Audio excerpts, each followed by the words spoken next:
Cool. All right. Well, Kenny, I'm very excited to talk to you about a movie that kind of fucked me up a little bit. I will never leave you alone. But first, very basic, how did you get involved with the script? Um, DW and I had floated around one another for a little bit, and it was Okay. one of those things where we kind of casually ran into each other, and we talked about working with each other one day, and then the script came about, Mm, and I hit him up. I was like, "Hey, you gonna send that over my way?" So we get to have a conversation about that, and yeah, I read through the script. I was really curious about where the story was rooted in, and mhm. DW and I sat down and had a conversation about that, Yeah. and that's how it came along. It came, the happenstance of knowing one another, and then finally having an opportunity to, go on a journey together and kind of explore this narrative. Um, Yeah. so yeah. I mean, and the narrative is a lot. It's like it's scary, but it's also absolutely heartbreaking and tragic. And for you and your character, I mean, you're almost like you're on screen for almost every frame. So was it ever daunting for you as a performer to take on a role like this? I never really thought about it in that way. Hell yeah, cool. I just, I knew, the heavy lifting Yeah, of what it would require, and especially because, the bulk of the movie, it is just me.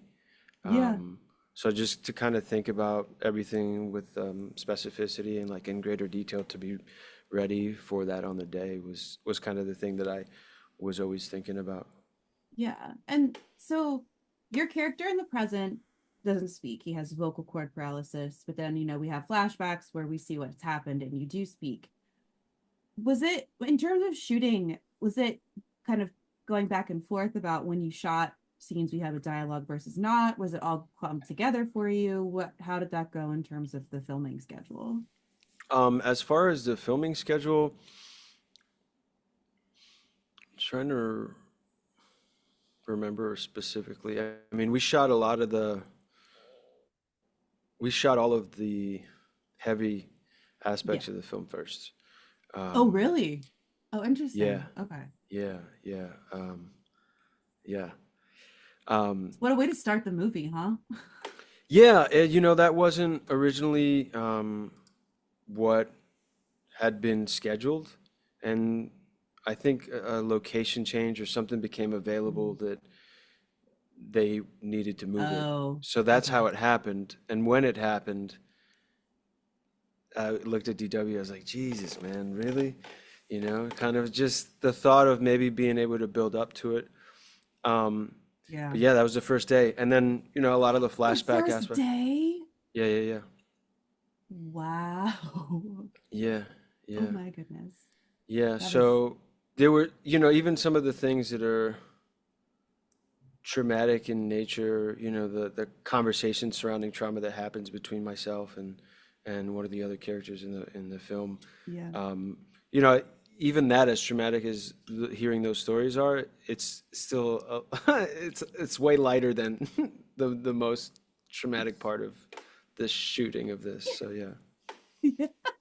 yeah. Well, and I'm curious what like that was like on set in terms of navigating that and conversations you had with DW and kind of like not DW. Oh my gosh, DW. Gosh, sorry, my brain. But working with him to make sure that you kind of like were doing this the right way. I mean, what were those conversations like between you and him?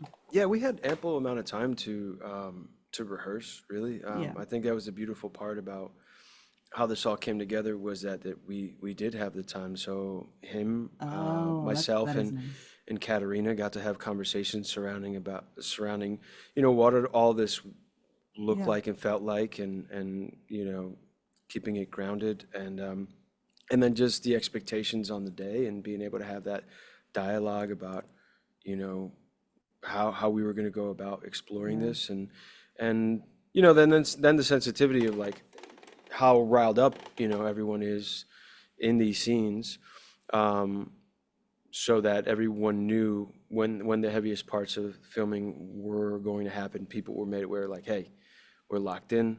Be Yeah. mindful of like what we're about to shoot. Yeah. Um, but I also say that like it was always the mornings were always fun, and meals with the crew was always fun. There was a sense of levity in the face of what we were doing. So Yeah. it it uh it kind of it balanced out. I mean, it was heavy, but Yeah. the mornings helped balance.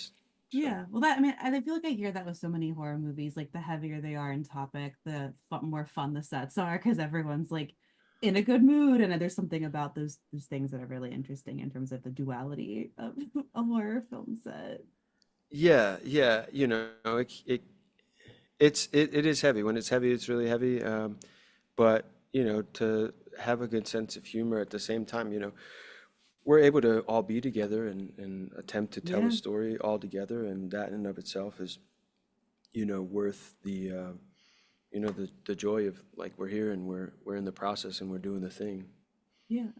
And I mean, obviously, this whole film was pretty challenging, but was there anything that was for you in particularly like you found as a challenge as an actor? I mean, besides, being in almost every scene of the movie and having minimal dialogue.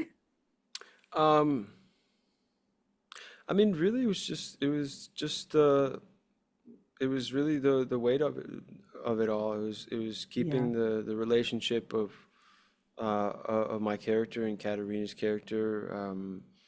Trying to be as grounded as you could. I think, um, because of the shooting schedule, I think bouncing around and shooting on the days that we did shoot and how long, you know, just like the shoot felt like a blur, where things Yeah. start to get hazy. And so I think the great challenge was keeping everything as grounded as possible throughout the Yeah. heavy shooting and the fast shooting that we did. So I think that was probably the greatest challenge, is just, the focusing on keeping everything as grounded as you could. Yeah. How terrifying was that house? I mean, like, obviously it's a set, but I mean, like, the house is just so creepy. Was it an actual house? Was it a soundstage? No, How no, did no. It that was work? it was an actual house. I got to see it on the location scout. So I got to see the property. I got to see the detached barn that you see there, and then all the kind of the different sections of the house, and parts of it hadn't been. I think it at the time it was. Uh, I think it has since now been renovated, but I think it was somebody who hadn't yet renovated it when it was rented out for the shoot. Oh. So weird things, the upstairs kind of attic spaces have, I mean, you get it. People are trying to create as much storage as they possibly can, but there are some like really small, tight-fitting like closet spaces, and just you go from there was carpet in one of the bathrooms, so like that aged, where it's like this is Oh no, not this a is and carpeted bathroom. yeah, yeah, it has this weird kind of smell and this kind of tinge, and so yeah, yeah, yeah. But gets you really in the headspace though, I feel like, oh no, this is like a really weird like a house that would make you on edge and uncomfortable. Like, maybe Yeah, it is haunted for real. So yeah, for sure, for sure. well, I'm curious, like, have you done horror before? Is horror a genre that you are familiar with or that you're a fan of outside of work? Yeah, I am. I am Yeah, a fan of cool. the movie. Of the horror genre movies. I was actually just watching The Thing again like Oh, 2 nights ago. the best movie. I have a tattoo on my arm from The Thing. It's one of my all-time favorites, of course. Amazing, amazing. So good. I If anyone ever wants a master class in acting, you just have to watch the dog from I'm But so serious. That seriously, dog is that one of dog the is best actors I've ever nuts, seen in my right? entire life. Yeah. Just yeah. How? It's so good. Yeah, you feel everything that the dog feels. You feel this worry, this where he's looking, this timidness. It's so good. But yeah, I Yeah. love that. I love that film, and I love this genre. I mean, there's this seems to be an endless amount of creativity when it comes to Yeah. how and what people are scared of and how they're going to tell that story. Um, and I've gotten to do a handful of horror films. I did this one film about a haunted car that shows up at this garage, and I'm the mechanic who owns it. And basically, almost like a Venus flytrap, the car uh, takes me in, and and then I just finished doing a film with a filmmaker from Tennessee named Chad Cunningham.